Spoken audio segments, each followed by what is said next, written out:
Molly was a 9-year-old girl who got grumpy very easily.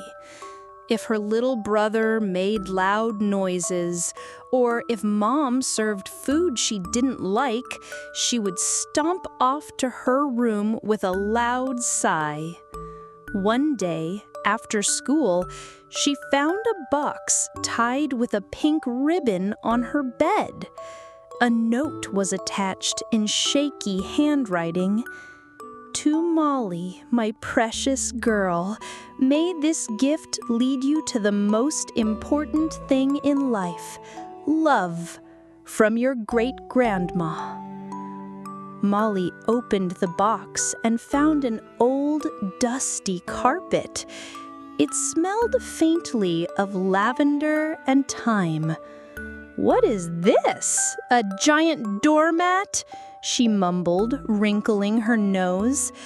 But the moment her fingers touched the fabric, the carpet trembled gently and sparkly lights swirled all around her. When the light faded, Molly found herself standing in front of an old wooden house in the middle of a field. Laughter came from inside. "This is where the magic begins," whispered a voice that sounded just like great-grandma's. Inside, a little girl was spinning thread while a kind old woman watched nearby. Molly gasped. "Is that great-grandma as a child? And grandma when she was young?" No one could see her. She was just a visitor. Young great-grandma was weaving a new carpet, carefully and lovingly. "This carpet will keep our children's feet warm and their hearts even warmer," she said with a smile. Molly watched, feeling a strange warmth in her chest she couldn't explain. The carpet spun Molly around again.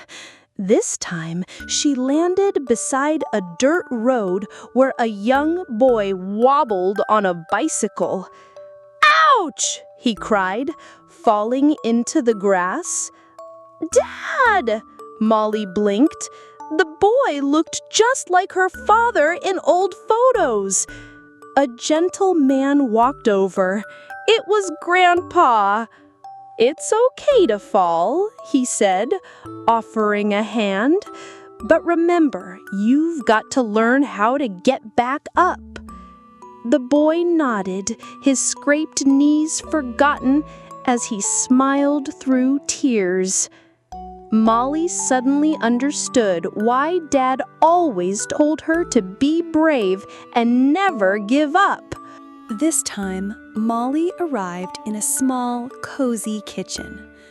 A girl sat at the table, shaping sticky rice into a round ball and placing a tiny candle in it. "Happy birthday, kitty," she said to an old cloth doll. Molly gasped. That girl was her mom, as a child. There was no cake, no presents, no toys, but everyone in the family was smiling and laughing.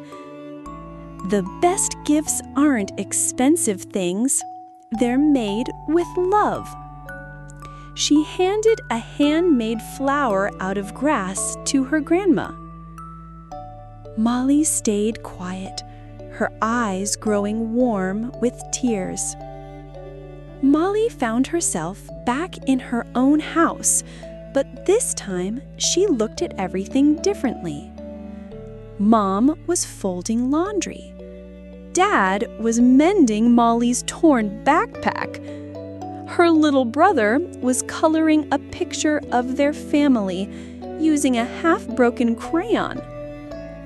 Molly gently unfolded the carpet.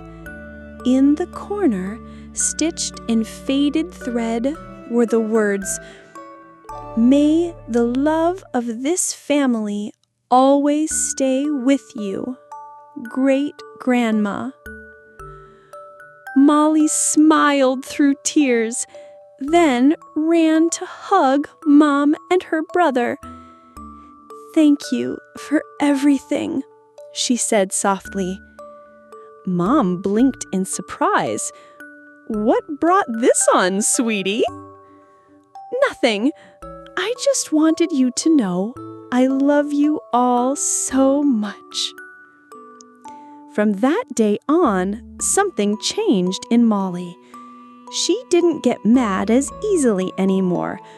When her brother got loud, she gently covered his ears with a giggle.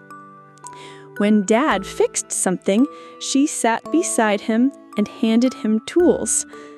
And when Mom looked tired, Molly brought the carpet and said, "Rest on this, Mom, so you can feel Great-Grandma's love too."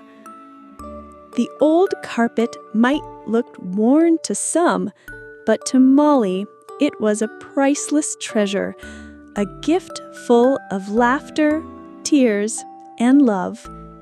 Because now she truly understood that the most beautiful memories are always hidden in the simplest things.